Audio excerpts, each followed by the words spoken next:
Wetlands are considered to be the kidneys of the landscape. They're very important in terms of improving water quality, maintaining healthy function within our watersheds, rivers, and streams, and they also are very valuable in terms of maintaining biological diversity. Ohio used to be a much more wetland-rich state, with one of our largest wetlands being the Great Black Swamp in northwest Ohio.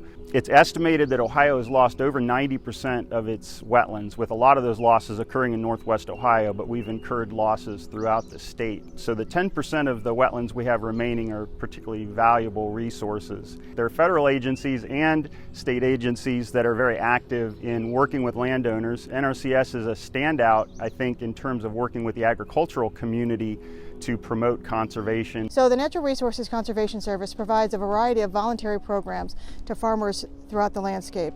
We offer easement programs such as the Wetland Reserve easements, where we restore wetlands such as the one behind me. NRCS will cover the cost of the restoration on a permanent easement and 75% of the cost of the restoration on a 30-year easement. We'll restore the landscape to its previous condition, and once we've done that, the landowner retains ownership of that property, and they can use it for recreational purposes, quiet enjoyment, hunting, bird watching, and it prevents development in the future.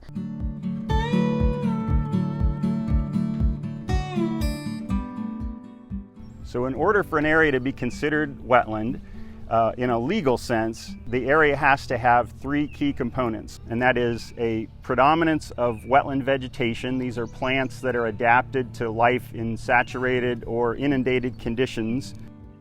Hydric soils, which are soils that show certain characteristics as a result of the wetness in the soil profile. And then evidence of wetland hydrology. Standing water, high water table, to indicators such as drift lines that form at the edge of ponds and rivers. Technically, the mineral content of our soils is abiotic. Things like sand grains and silt are abiotic, but the soil itself is alive with microbes and biota. And the water technically is abiotic, but again, our waters are full of life.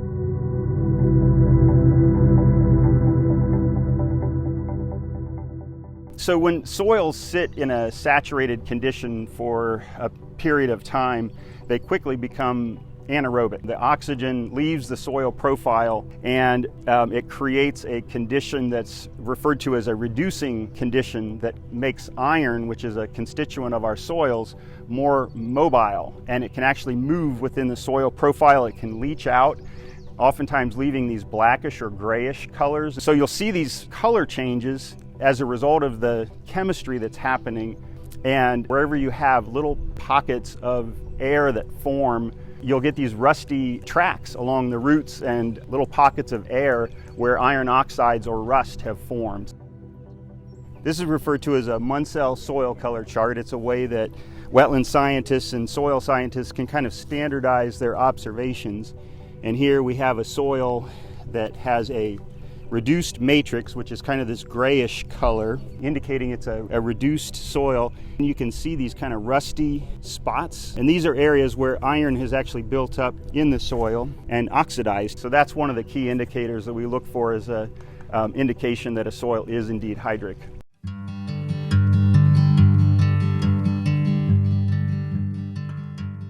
Wetlands are really the kidneys of the landscape. So during a period of heavy rainfall, the wetland will collect that water and hold it and release it slowly back into the environment. So it helps with pollutant retention, sediment retention, and also flood retention. We have a variety of wetland types in the state. We're in the midst of a nice forested wetland. Those can be referred to as wetwoods or swamps, and oftentimes they contain these vernal pools that will dry out seasonally. And then we have sedge meadows that are typically on the drier end of the spectrum that grow a lot of good plants for pollinators. We have emergent marshes, which are the cattail sedge rush systems that are a little bit more open with a little bit of standing water oftentimes there year round.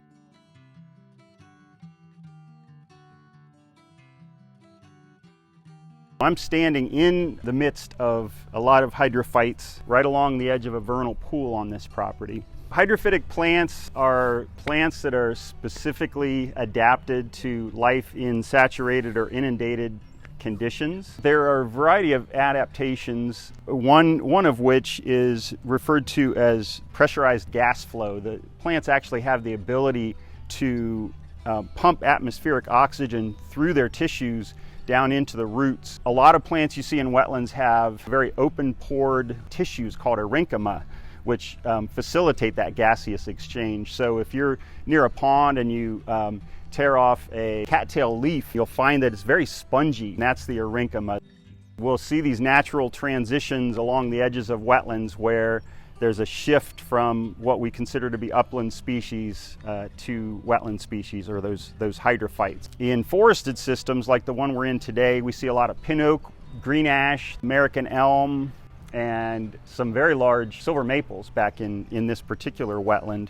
The trees tend to kind of flare, and they have shallow root systems which help to get some oxygen around the roots. It also provides a certain amount of stability in kind of soft sediments, but because they have such shallow roots, a really strong wind can actually uproot them fairly easily. And so you'll see a lot of downed trees, which is very important structure for the amphibians that live here. In the understory here, we're seeing a type of sedge. We have certain sedges that are associated with forested wetlands. This one happens to be called brome sedge. As far as common wetland plants, particularly in those more open marsh settings, people tend to think of things like cattail. Buttonbush is sort of an iconic forested wetland vernal pool type species that's very important to amphibians to deposit their eggs.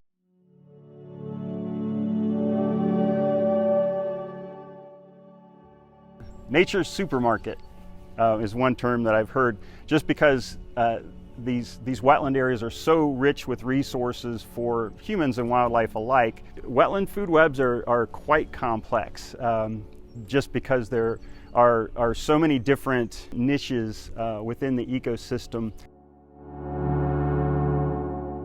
You get minks, which are definitely carnivores. They'll predate mice and other critters that they can find around the pools, probably frogs and toads. We see a lot of wading and shorebirds like green heron, great egrets, great blue heron. Our marshes that have maybe water year-round tend to support a lot of green frogs and bullfrogs. When you get into areas that do dry out seasonally, like vernal pools, you're going to see leopard frogs, gray tree frogs. We get a lot of American toads in our wetlands.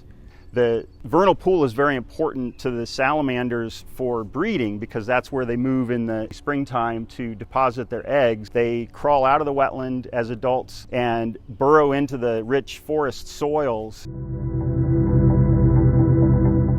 Typically, you would see things like raccoons foraging. They can find tadpoles and snails and things like that to eat around the wetland. Other mammals that we may see include muskrats, and then we also have a lot of songbirds that utilize wetlands. There's a prothonotary warbler that actually nests in hollow trees over water within wetlands.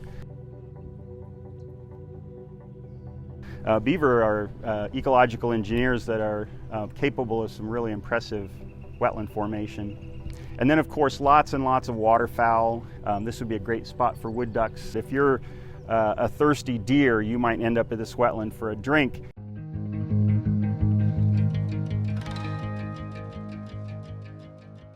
Our younger generation can really play a significant role by becoming familiar with what wetlands are, where wetlands are in their community, understanding the role that they serve, spending time in those ecosystems, learning about them and coming to appreciate them, and then sharing that. We have a nature preserve in Westerville that actually exists because a group of students in the 1970s took the initiative by educating parents and talking to them about their concerns of the disruption of this natural environment.